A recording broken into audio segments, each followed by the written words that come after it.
And welcome back to another daily devotion. I am Pastor Roy here at Woodlawn Christian Church in Lake City, Iowa, and this devotion is for Wednesday, March 20th of 2024.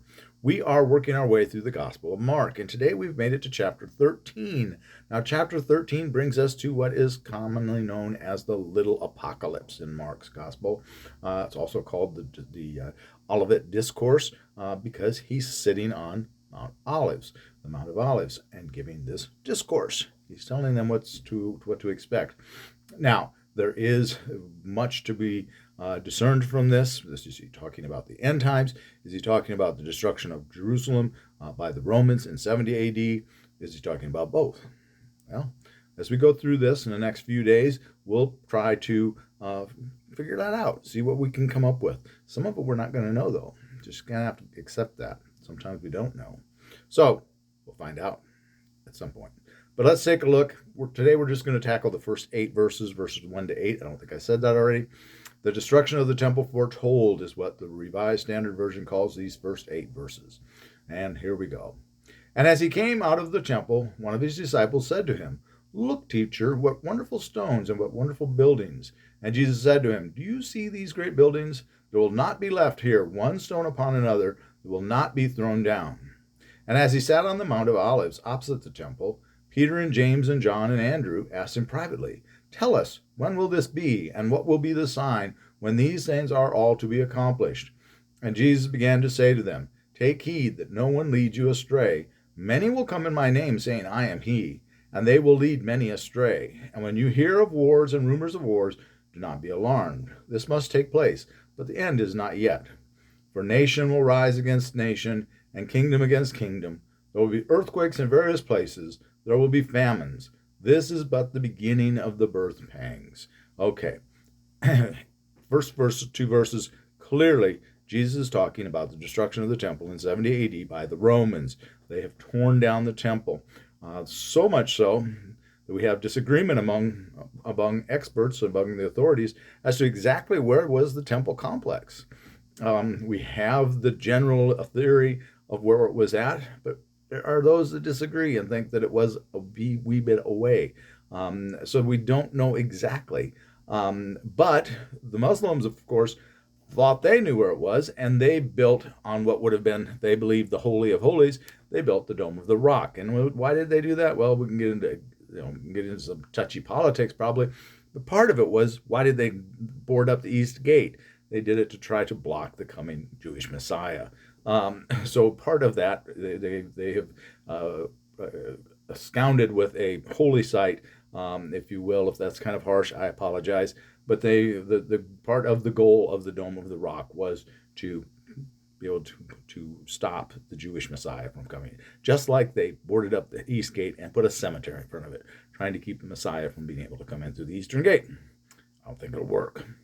But at any rate, the temple supposedly is to be rebuilt before Messiah will come again, just so that you're aware of that.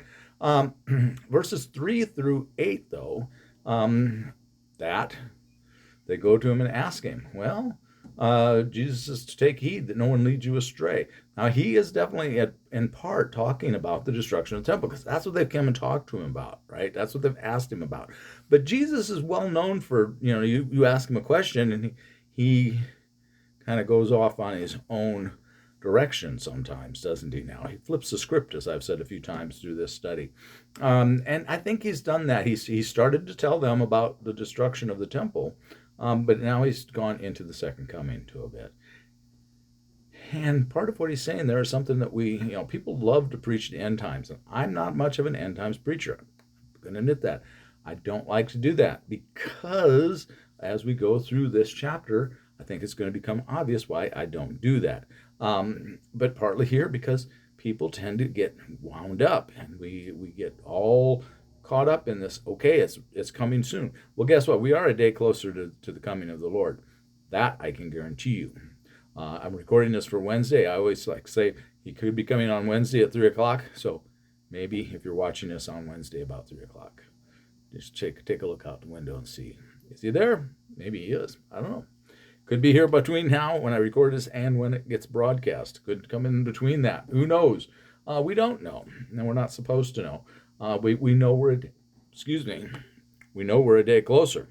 That we do know. So, take heed that no one leads you astray. That is a very important verse. And there are lots of folks out there trying to, for one reason or another, excuse me, lead you astray and take control. All of a sudden, my throat's giving me grief. I apologize. And we have to be very careful of that. And it happens all the time. I remember years ago when I was going through my ministerial training, my mentor Jesse was with me. We were at a retreat for the training session where everybody had their not only were the folks that were going through the lay ministry training there, but all of our sponsors, all of our mentors were there. And so you had this group of people that were planning to become pastors, and these group of older gentlemen, and I think one or two older women that were ministers as well. I can't remember for sure, but I remember several of the older fellows there. And Jesse said to me, and it was supposed to be what the point is. Come back to the point, Roy. Get back to the point, Roy. The point was that it happened to be on the date that one of these fellows that's predicting the end times was saying that was when Jesus was going to come again, was on that date. And I forget, I think it was in August or something like that. I can't remember now. And I can remember Jesse one night when we were there. We're all sitting outside. It was at a camp, and we were all sitting outside around the fire pits. And Jesse says, "Well, if Jesus comes, we're at least we're all in good company when he shows up." Being there with a bunch of other ministers, he thought that was kind of appropriate. But he also didn't think that he was coming, and he was right. The fellow changed the date. And that date didn't work either. And I don't know if he tried a third time or not, but I know he tried twice and it didn't work.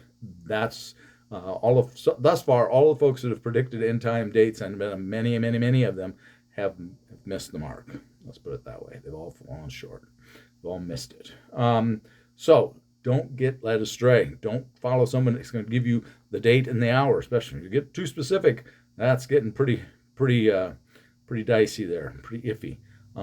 So be careful of that. We'll talk about that more as we get working our way through this 13th chapter of Mark's Gospel. But the bottom line is, let's not get too stirred up.